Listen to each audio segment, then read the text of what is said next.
Hi everyone! Samahan niyo ko dito sa bukid at natuwa nga ako dahil marami pala ditong aba at meron din ditong gabi. Pwede ng pangmerienda at pangulam. Sumama din pala ako dito sa taniman nila ate ng mani na ngayon ay magha-harvest na sila.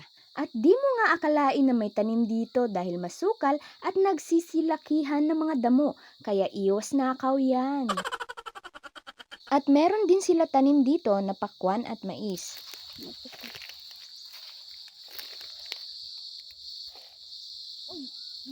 Bumaba muna ako saglit dahil kakain na raw kami at tamang-tama, gutom na rin ako sa kaka-video. Kitang-kita nga naman siguro dahil panay subo. Ang sarap nga naman talagang tumambay sa ganitong lugar dahil fresh air ang malalanghap mo. Pagkatapos namin kumain ay naglibot muna ako dito sa bukid nang may makita ako na ang tawag sa amin ay chipuho. Natuwa ako dahil napakaraming bunga na halos lahat ng sanga ay may bunga. Nauulam po yan dito at masarap kataan. Kaya ano pa inaantay nyo? Puntahan nyo na! Wow, sarap to isawsaw sa kalamansi at bagoong. At meron din dito 2 puno ng pinya na may bunga. Bakit kaya maraming sanga?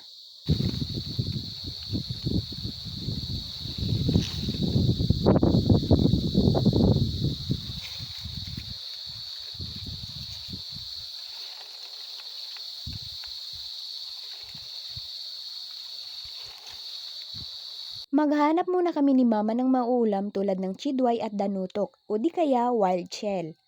Ang chidway ay kinukuha ito sa lupa na natatabunan ng mga dahon at ang mga chidway ay nagsisilabasan ito pag tag-ulan at lalo na pagkakatapos lang ng ulan. Dahil pag ganitong tag-araw ay di sila gaano nagsisilabasan kaya kailangan mong kalkalin sa mga dahon.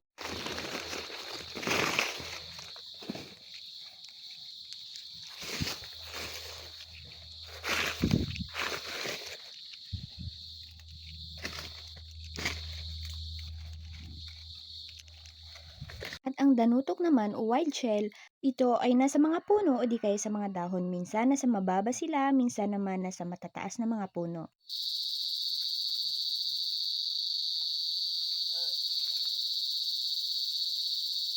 Kumuha na rin kami ng pako para naman may dagdaga ang iuwi naming ulam.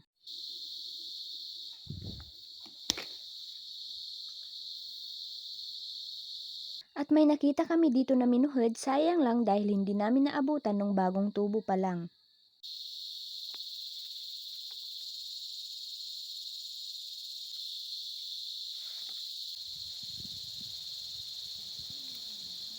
Dahil kaunti lang ang nakuha namin na chidway at danutok, dinagdagan na lang namin ito ng taba. At yan na po lahat ng nakuha namin, o di ba may pangulam na?